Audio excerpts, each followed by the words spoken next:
When you're 2,000 miles from home and sharing a lukewarm can of beans under a sky full of stars that makes you feel small, you learn a lot about a man. I felt I knew everything there was to know about Frank Miller for the first 6 years I knew him. I believed he was strong. A single oak tree in a field of weeds. He was really bad on the inside. It took a bit for the rot to show up. Leo Martinez is my name. I work as a welder. Or I was, a very good one. When the 2008 crash burned up my education budget and all my hopes of a life without calloused hands, I learned how to weld. Welding pipelines, to be exact. It was more than simply a profession, it was who I was. It was hard, honest job that paid well if you were ready to travel across the country to find it. And for 6 years, I ran after it with Frank. He was more than just a boss. He was the one who showed me how to read a weld and how to discern if it would hold up under 400 psi only by the sound of the sizzling. He was in his 50s and had a laugh that sounded like the diesel engines on our trucks. His hands were as tough as old leather.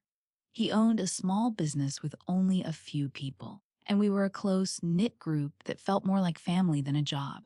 In West Texas, we stayed in run-down motels. In North Dakota, we cooked steak dinners on a shovel over an open fire. In Oklahoma, we sweated through our shirts because it was so humid. There were sunrises, sparks, and sunsets every day. Frank was our clear leader, and we were a band of brothers. I remember that we were working just outside of Midland around 3 years ago. The client, a huge oil company, was late on a huge payment. Like 6 figures late. Friday was payday. Everyone on the crew was growing anxious. Men had families back home waiting for that money, as well as car payments and mortgages. On Thursday night, Frank called us all to the back of his Ford F-2050. "Listen up," he muttered, and his face looked worn in the light of the single work light. "The money hasn't come in yet. I know what you're all thinking. But no one is missing a paycheck." We all looked at each other nervously. We've seen other businesses go under overnight, with bosses who just fled, leaving their workers stranded and destitute. He jingled his keys and said, "I'm going to run into town. Back in a few hours. This tailgate will have your checks on it tomorrow morning." "I swear," I said. We didn't know it at the time, but he went straight to a pawn shop that also gave out title loans. He signed away the title to his truck, which he loved more than anything else, in exchange for a loan with a high interest rate. He took a tremendous hit to make sure we got paid on time. When we heard from the one guy who rode into town with him a week later, it really hit home for all of us, especially me. This guy would die for his crew. He would die for us. At that moment, I knew I would do the same for him. For the following 4 years, he had my whole and undivided loyalty because of that one act of loyalty. You'd follow a man like that to hell. And in a way I did. At first, the shift was sluggish, like a faucet that drips. A drop here, a drop there. You don't even see it till the floor is soaked. It all began when the core group of people, the ones who had been there from the start, began to leave. Pops, our old timer who could weld in his sleep, quit. Jimmy, our best fitter, obtained a steady job with a union back home. We took down the family pictures from our imaginary mantelpiece one by one. Frank began to hire new people, but they were not the same. They were guys with eyes that moved about in stories that didn't make sense. Men who smelled like cheap whiskey before lunch. The fun and friendship around the campfire went away, and all that was left was quiet or dumb disputes. Frank changed as well. He stopped coming out on the field. He changed out of his work boots and into loafers and stayed in the temporary office trailer, bent over paperwork that he said was drowning him. At first, it felt like a promotion when he made me foreman. He'd said, "You're my guy, Leo." And then he slapped me on the back. "I trust you to keep the ship going." He truly meant that he trusted me to clean up after him, and the messes grew. Our work started to get worse. I spent more time fixing bad welds from new hires who were inebriated than I did making my own beads. Then the money problems started. Instead of Friday, paychecks started coming on Saturday. Then it was Monday. The checks for petrol and other costs that I used to get every week turned into a game of, "I'll get it to you next week." I started to see strange deductions on my pay stubs. Small sums that were just enough to be bothersome but not enough to start a dispute over. He'd wave his hand dismissively when I asked him about it. "Ah, it's the new payroll software. It's a mess. We'll fix it." The job went from being fun to becoming a nightmare. At 3 in the morning, though, my spirit hit rock bottom. The loud ringing of my phone cut through the thin wall of my motel room. It was a site manager from the project we're working on right now. "Martinez," he said, his voice full of rage. "You need to get your ass down to the county jail right now. One of your guys, a real genius named Kevin, got drunk, stole a golf cart from the main office, and drove it into a ditch. He's yelling about how you people haven't paid him right. You have 1 hour to get him out of there before I call corporate and have your whole outfit blacklisted from every project in this state." I stood in the cold, brightly lit lobby of that jail, where the smell of antiseptic and despair was strong, and listened to a deputy sheriff tell me how to be responsible while my inebriated employee cried in the background. I paid his bail with my own money, which was getting thinner every day. I didn't feel angry anymore as I drove him back to the motel in quiet. I was just so tired that I couldn't even think straight. The man who owned the ship was safe and dry on shore, but I was the captain of a sinking ship. I talked to Frank the next day. I stepped into his office with the bail receipt crumpled up in my palm and put it on his desk. I said, "We need to talk." I watched the mask slip for the first time. The boss who was sure of himself and acted like a father was gone. There was a man there who looked exhausted and terrified. He moaned and rubbed his temples. He started telling a sad story about his money problems, his difficult divorce, and how his ex-wife was taking him to the cleaners. He drew a picture of a man who was trapped and fighting for his life. "Leo, I'm begging you," he continued, his voice breaking. "Please don't leave me now. I know things are tough and I'm behind on your bills, but I'm this close to getting a big contract that will fix everything." He slipped a piece of paper across the desk. It was a bid for a huge pipeline job in New Mexico. "Just stay with me a little longer. I can't pay you the full rate right now, but I can keep you on at minimum wage until the end of September. I swear on my kids lives that by the end of September, I will pay you back every single cent I owe you for travel, expenses, and lost wages. Every single penny." I looked at the guy who had given me his truck as collateral. I thought about the 7 years we had spent together. That profound, unconditional loyalty made me want to say yes, but my gut was telling me to run. I did what my loyalty told me to do. It was the worst choice I've ever made. I worked for the minimum wage till the end of August and most of September. The work was terrible. The nice deal never happened. The end of September came. It was a Friday on the 30th.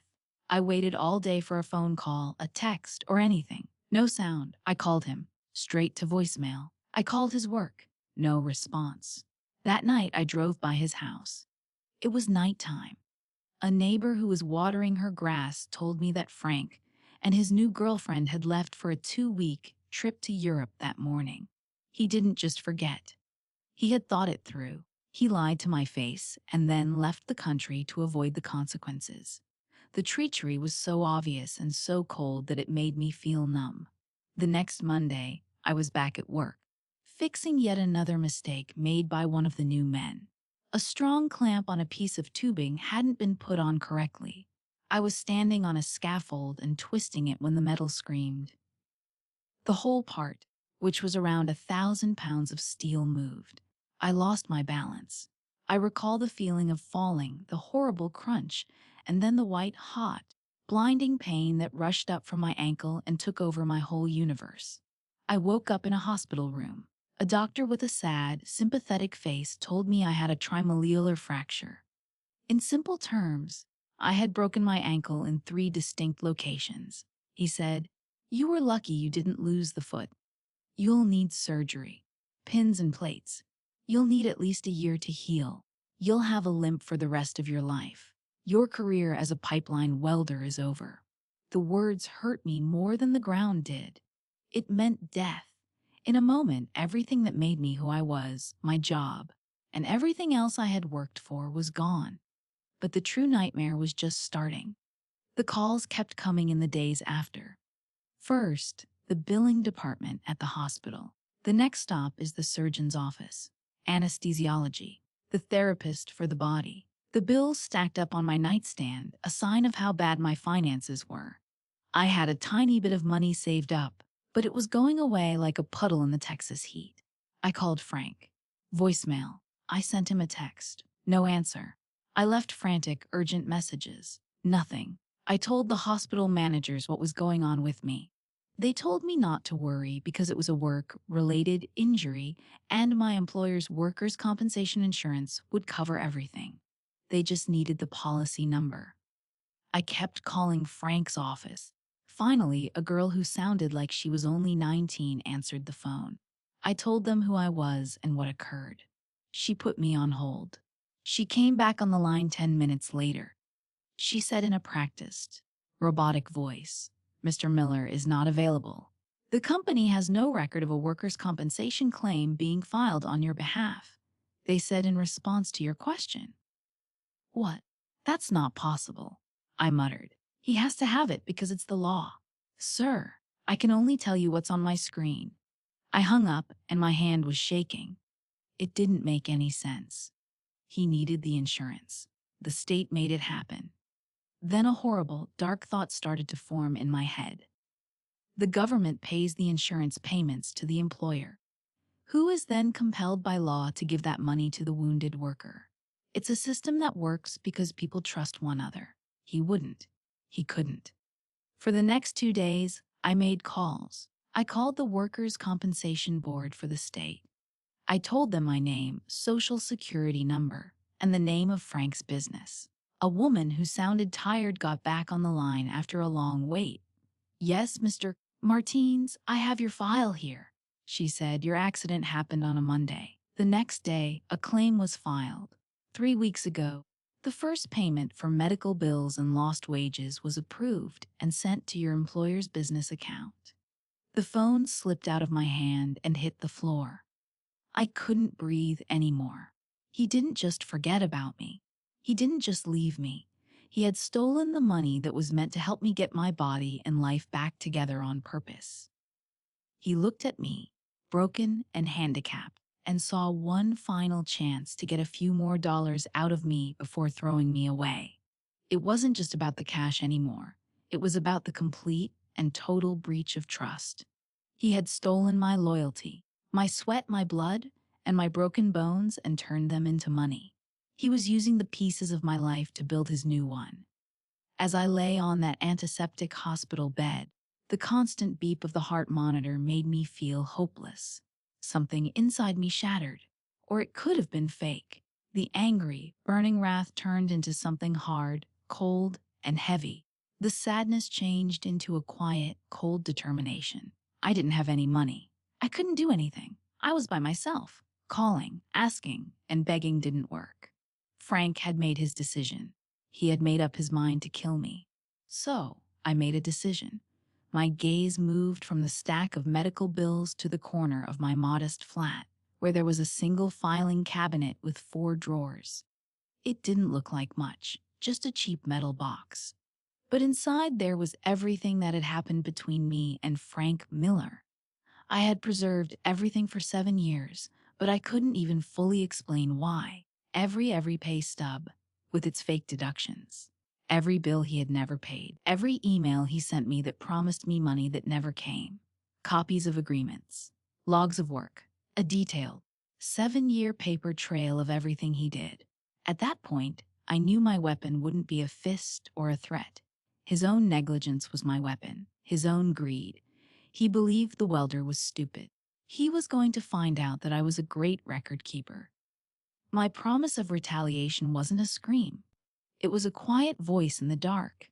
I wasn't going to merely get my money back. That was too small of a thought. I was going to steal everything from him.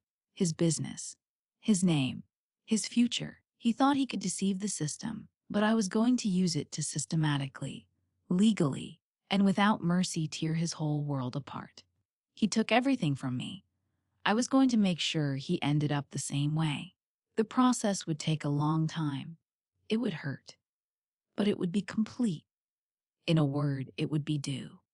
In the first few weeks after I got out of the hospital, I was in a lot of pain, taking a lot of medicine, and filling out a lot of paperwork. The four walls of my little flat became my whole universe. The only times I went out were painful, shuffling treks to physical therapy, when each step reminded me of what I had lost. My ankle hurt all the time, like a drum beat, but it was nothing compared to the cold fire of hatred that had settled deep in my chest. It kept me warm on the evenings when I was so scared of my growing debt that I thought I would freeze solid. My filing cabinet became my altar. I spent hours, days, and weeks with my leg propped up on a pillow and boxes of paper all around me. I became an archaeologist of my own life, delving through the layers of the past 7 years. I put everything on the floor in order to make a timeline of Frank's gradual slide into deception. It was worse than I had imagined. Not paying for travel costs was an obvious breach of contract. The fake deductions from my paychecks were another case of wage fraud. But when I compared my pay stubs to the job logs I had kept in old notebooks, I found something even worse. There were times when he charged clients for a full staff of 5 welders, but I knew for sure that only 3 of us were there. He was billing for workers who didn't exist. He was charging for high-quality materials but utilizing lower-quality ones instead. He wasn't just cheating me, he was cheating everyone. There was a gunshot in every piece of paper. Every transaction, every signed time card, and every email was another nail in his coffin. I put them in nice, labeled folders called unpaid wages, expense fraud, client billing discrepancies, and workers' comp theft. My preoccupation was very organized. I bought a scanner and turned everything into digital files. I stored them all on my old laptop, which was like a maze of evidence, and I had a backup on a thumb drive that I wore around my neck. My body was slowly getting better, but my mind was getting stronger. Leo Martins, who was easygoing and trusting, was no longer there. There was someone else there who I barely recognized, a cold, calculated architect of ruin. I wasn't just looking for fairness anymore. Justice seemed too little and too tidy. I wanted to hurt them as much as they hurt me. He had turned my life into a cage of pain and money problems. I intended to put him in a jail of his own creation, made of the bricks of his own greed and lies. One of the previous crew members I still talked to told me bits and pieces about Frank's new life. He was living a life of luxury. The enormous deal he lied to me about had, in a strange turn of events, actually come through. He bought a vast piece of property in a rich neighborhood and was building a huge custom home to show off his success. My friend named it his dream house. It had a pool and a garage for 3 cars. He was putting up images of the building work on his girlfriend's social media. Every picture of a new wall or an item that had been delivered felt like a personal affront. He was using my stolen future as the base for his dream. That house stood for everything I was going to take from him. My pilgrimage started as soon as I could walk on crutches without wanting to scream. Every trip was painful. Just getting into my old pickup, pumping the pedals, and strolling across a parking lot sent shockwaves up my leg. But every jolt of pain made me more determined. These weren't merely visits to government buildings, they were stops on my way to getting even. The first place I went was the State Department of Labor. I limped inside a dull, beige office that smelled like old coffee and red tape. I got a number and sat in a hard plastic chair for 2 hours.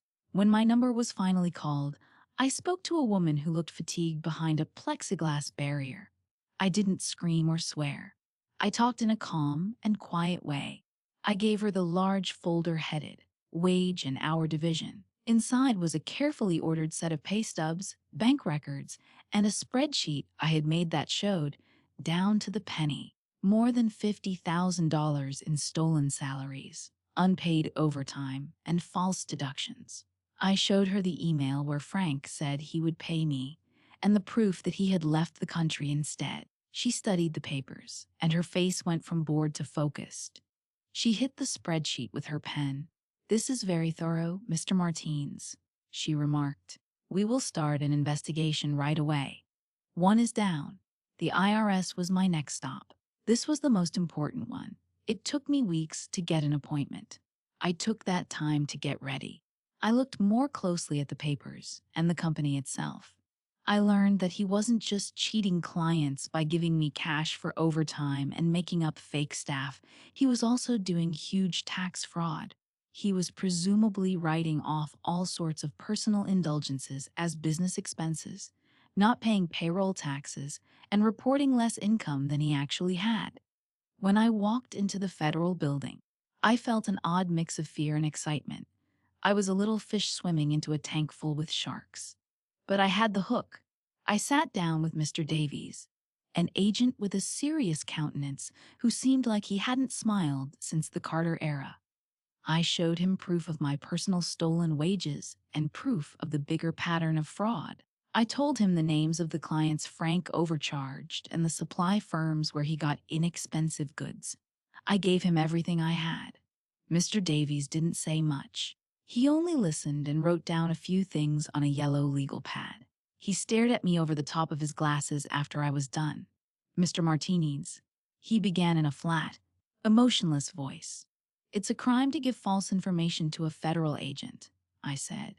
"Everything I've told you is true." And my voice was steady. "And I have the papers to back it up." He nodded slowly. "We'll be in touch." OSA, the Occupational Safety and Health Administration, was the last piece of the puzzle. This one was for me. This was for my foot.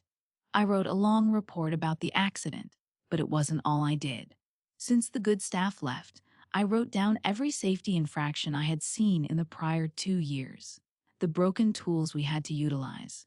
The lack of suitable safety harnesses.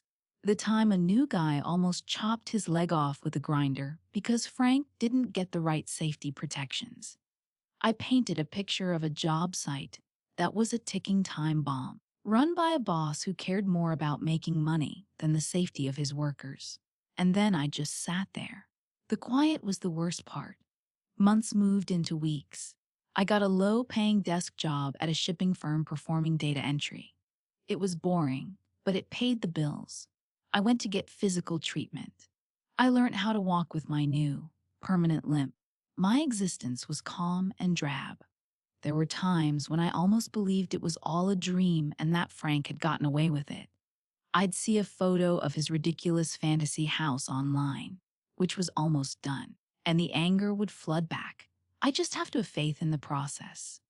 Bureaucracy moves slowly, but it does a very good job of grinding. A call from an old coworker was the first evidence that the machine was working. "Leo, you won't believe this," he replied, his voice a mix of disbelief and happiness. "Some guys in suits just broke into the office trailer. They were from the Department of Labor. They took everything, even the computers and boxes of files." Frank was screaming his head off. It was beautiful. "Man," I just smiled. "Is that true?" A few weeks later, the big one hit. My phone rang while I was at home, having a frozen dinner and watching TV. Frank was there. I hadn't heard him speak in almost a year. I let it ring for a while, enjoying it before I picked up. There was no conversation. It was a storm of anger and fear. He yelled, "Obu." His voice was hoarse and breaking. "You did this!" "What did you do?" "Frank, I don't know what you're talking about," I answered, my voice as calm and flat as a frozen lake. "Don't act stupid with me, you son of a bitch! The IRS! They froze everything! Every account! The business, my personal, even my girlfriend's! They put a line on the new house! I can't pay the contractors! I can't make payroll! I'm ruined!" "Why? After everything I did for you, why would you do this to me?" And there it was. He still thought of himself as the victim after all the lies, theft, and desertion. He still thought of me as the ungrateful kid. It was almost impressive how arrogant it was. The coldness in my chest turned into something like peace. The anger was gone, and in its stead was a final, clear thought. I let him shout for another minute, a stream of threats and profanity. I spoke when he finally stopped to get his breath. My voice was soft, yet it sliced through his panic like a knife. "Frank, you left me," I said.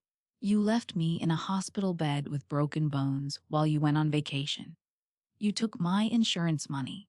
You left me to die for a few $1,000s."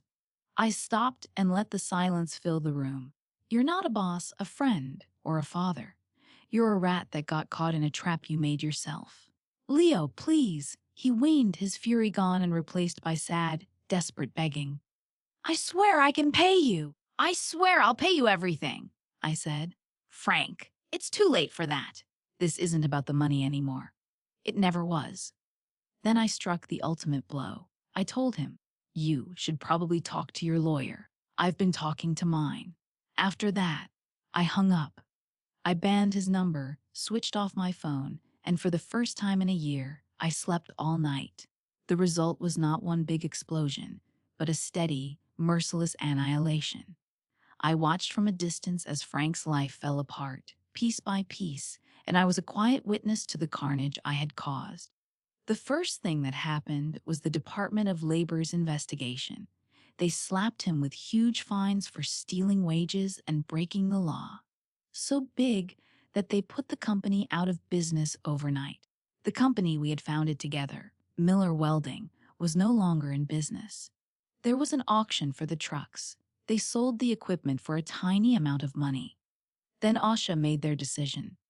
More fines, this time for breaking safety rules. He lost his business license for good. He would never be able to work in this state again.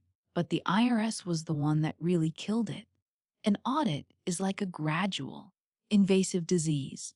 They looked at everything about his life, his career, and every deal he made over the preceding 7 years. They found everything I said they would find and more. There was a lot of tax fraud. The punishments were terrible. The dream house was the first big loss.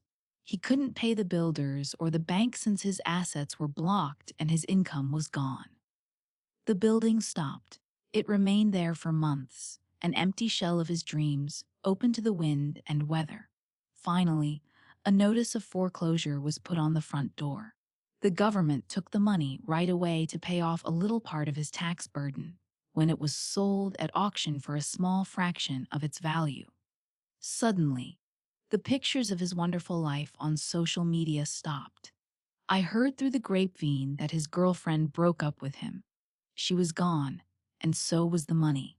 He had to sell his nice automobile. He found up back where he started, in the same little, cramped apartment that he had always mooned about and wanted to leave so badly. He was stuck, not because of walls of drywall, but because of what he had done. He was completely ruined. Did I get my cash back? Some of it. The government took a huge cut, leaving only scraps for the creditors, including me. The bankruptcy court sent me a payment for around 10 cents on the dollar that he owed me. I looked at it, this small amount that meant so much anguish, and I just smiled. I put money in the bank without thinking twice. The money was never the issue. There was no procession to celebrate the win, no moment of victory and joy. I had won, but I didn't feel as happy as I imagined I would. There was only a silent, empty feeling of finality.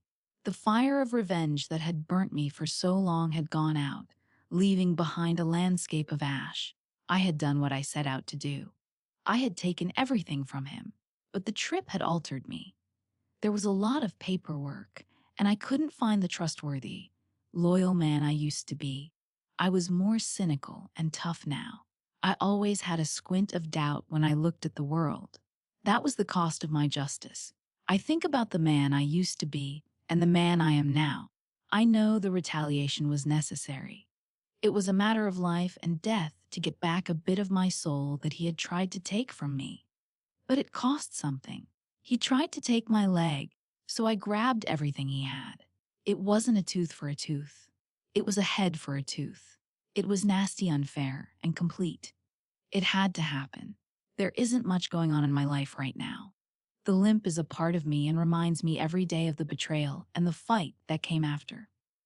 I still work at a desk. It's not exciting, but it's steady. It's true. The calluses on my hands are gone, and they feel soft now. I'm standing on my own 2 feet, both in a physical and mental sense. I made it. I did it. I am not a victim. And in the quiet times, when I gaze at the small scar that goes around my ankle, I know deep down in my bones that it was all worth it. He is a ghost, a man who lived alone in a little apartment and is now haunted by the dream he almost had. I'm still here, and I am free.